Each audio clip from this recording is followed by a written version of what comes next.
This is Adam Elik reporting from Egypt. Well, right now we're in Alexandria. Sharif Abdul Nasser is an Egyptian American. We're actually going to the mosque where I can actually, for the first time in like forever, attend one of these lectures.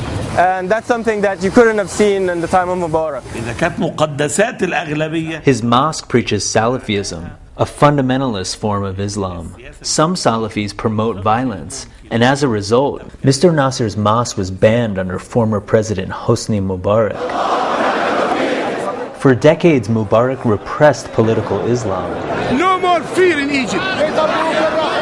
And just weeks after his ouster, Egypt's now a democratic free-for-all for everyone from secular liberals to fundamentalist Salafis.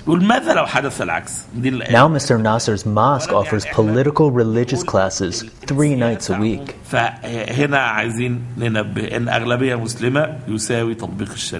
We're not really anti-democracy.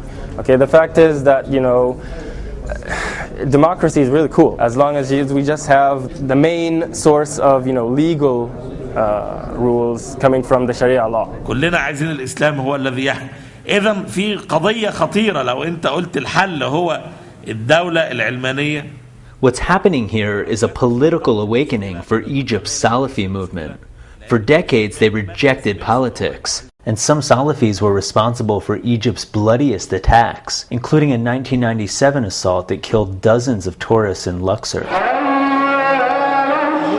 Now, in wake of the revolution, Salafis are leaping on Egypt's political bandwagon. Their motivation? To influence the Muslim content in Egypt's new constitution. اليوم هذه فرصة كبيرة يمكن أن تفتح باب من أبواب البحث عن النهضة. For the first time in decades, Salafis are preaching at universities, advertising on streets, and strategizing in 5-star hotels. At this conference, leading Salafis said they're willing to form coalitions with other groups, including the more moderate Muslim Brotherhood, Egypt's largest Islamic political organization. At the Salafi conference, leaders also promoted equality and denounced violence. But some experts wonder if elected, will they practice what they preach?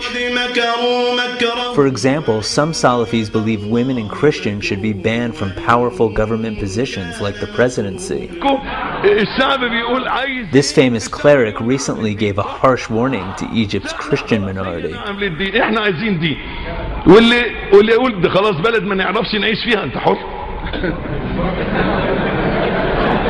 Though he later apologized, other Salafis are now enforcing Islamic law, sometimes violently, on their own.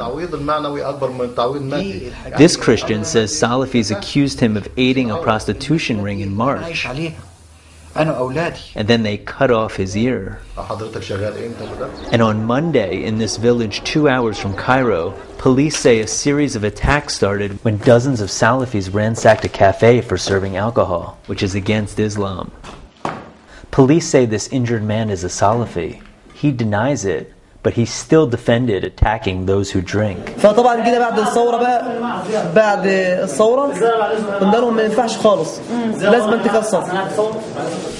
But one of the most notoriously violent Salafis is embracing the ballot over the bullet. Abu al-Zamr conspired to assassinate Egyptian President Anwar Sadat in 1981. In March, he was released from prison. And in the new Egypt, he has a grand platform to espouse his views. He says he's now retired from jihad. When he described voting in a recent constitutional referendum, he sounded like a changed man.